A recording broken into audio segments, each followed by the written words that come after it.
Good morning students. इसके पहले online class में हमने आपको पर्यावरण संतुलन के लिए कीटनाशी रसायनों का विकल्प, आपको एकीकृत नाशजीव प्रबंधन यानी इंटीग्रेटेड पेस्ट मैनेजमेंट के बारे में बताया था। और इसमें धान में नाशीजीव प्रबंधन यानी IPM और चना एवं अरहर में नाशजीवी प्रबंधन IPM बताया था। इंटीग्रेटेड पेस्ट मैनेजमेंट के बारे में बताया। अब उसी क्रम में हम आज आगे बढ़ते हैं और आज आपको हम गन्ना में IPM यानी इंटीग्रेटेड पेस्ट मैनेजमेंट बताते हैं कि गन्ना में कैसे आप पेस्ट मैनेजमेंट करेंगे। तो आप गन्ना में IPM के बारे में समझिए। तना छेदकों के लिए ट्राइकोग्रामा विचलोनिस यानी अंडा परजीवी, तो आप जानते हैं कि नहीं, 50,000 वयस्क प्रति हेक्टेयर प्रयोग करें। इसी प्रकार से ट्राकोगार्ड उपलब्ध है। मक्का सोयाबीन के तना छेदकों के लिए भी यही अंडा परजीवी प्रयोग करते हैं। और समझिए, फेरोमोन ट्रैप का प्रयोग नर वयस्कों को एकत्रित करने के लिए करते हैं। अब आप अगली फसल यानी आप इसकी गन्ना तक तो समझ लिए।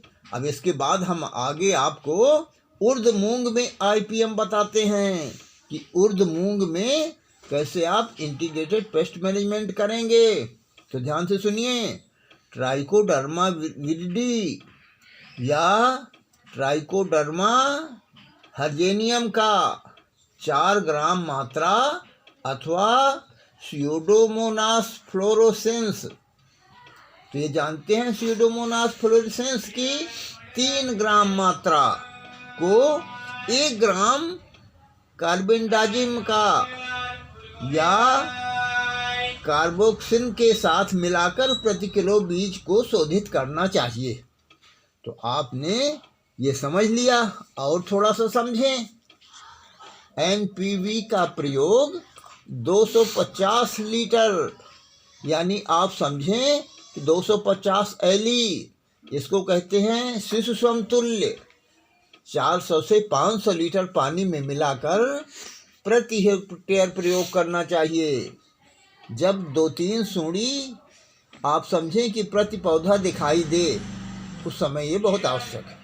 इसी प्रकार से फेरोमोन ट्रैप 8 से 10 प्रति हेक्टेयर लगाना चाहिए। और समझिए, कमला कीट के लिए ट्राइकोग्रामा अधिक प्रभावशाली है। अब आप इसी तरह से अगली फसल के बारे में एक और समझ लीजिए। जैसे मान लीजिए कि सूरजमुखी में क्राइसोपा एवं काक्सीलिनेटेड, जानते हैं ना, काक्सीनेलिड परिभक्षी का प्रयोग करना चाहिए। NPV तथा ट्राइकोग्रामा का भी प्रयोग करते हैं। अब आप आलू में समझिए। आलू में सिस्ट नेमाटोड, तो सिस्ट नेमाटोड के नियंत्रण के लिए स्यूडोमोनास फ्लोरेसेंस यानी इसको जो है स्टेन PF1 भी कहते हैं, 10 किलोग्राम प्रति हेक्टेयर बुआई के समय प्रयोग करते हैं। जानते हैं इससे क्या होता है? इससे उपज 30% बढ़ जाती है और प्रयोग खर्च 450 रुपये प्रति हेक्टेयर आता है। तो इससे बहुत फायदा होता है। अब आप और समझ लीजिए ये थोड़ा सा।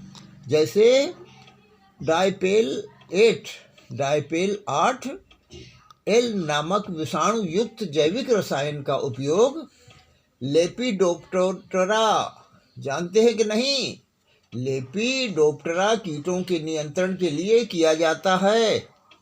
इस प्रकार IPM की पद्धति को अपनाने से कृषि रक्षा रसायनों पर खर्च कम आता है। और क्या होता है, किसानों को राहत मिलती है। और इससे सबसे बड़ा फायदा क्या है? पर्यावरण सुरक्षित रहेगा। खरपतवारों के नियंत्रण के लिए भी पराश्रयी कीट प्रयोग किए जा रहे हैं। आईपीएम का मतलब तो जान ही गए आप, इंटीग्रेटेड पेस्ट मैनेजमेंट को अधिक प्रभावी बनाने के लिए निरंतर अनुसंधान की आवश्यकता है। अब इसी प्रकार से आप C3 पौधे समझ लीजिए। तो जानते हैं आप ये क्या है?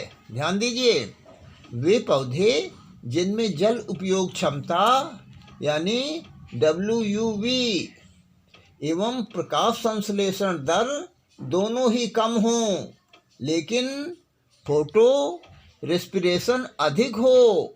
समझ में आ रहा ना? अर्थात दिन के प्रकाश में श्वसन व प्रकाश संश्लेषण क्रिया हो, जैसे गेहूँ, जौ, जई, धान, सरसों, चना, मटर, अरहर, उर्द, मूंग इत्यादि फसलें। समझ गए ना C3? अब इसी तरह आप C4 भी समझ लीजिए। C4 पौधे जानते हैं कौन पौधे हैं? किस प्रकार के पौधे आते हैं? देखिए, ध्यान दीजिएगा। C4 पौधे वे पौधे जिनमें WUV व प्रकाश संश्लेषण दर अधिक हो, लेकिन फोटो रेस्पिरेशन कम हो। जैसे जरा फसलें तो सुनिए, मक्का, गन्ना, ज्वार, बाजरा इत्यादि फसलें इसमें आती हैं। तो आपने ये समझ लिया। अब आपको ये अगर हमारा वीडियो पसंद आए तो आप लाइक करिएगा, और ये तो आप जानते ही हैं, लेटेस्ट वीडियो प्राप्त करने के लिए आपको हमारे चैनल को सब्सक्राइब करना होगा। अब आप प्रश्न लिखिए और उसके बाद उसका उत्तर लिख करके हमारे पास भेजिए। तो प्रश्न नंबर 1 लिखिए, गन्ना में IPM यानी इंटीग्रेटेड पेस्ट मैनेजमेंट तथा उर्द मूंग में IPM इंटीग्रेटेड पेस्ट मैनेजमेंट लिखिए। प्रश्न नंबर 2 लिखिए, C3 पौधे और C4 पौधे के बारे में क्या समझते हैं? इससे बचाने के लिए आप क्या काम करते हैं और इसकी विधि क्या है? लिखिए। धन्यवाद।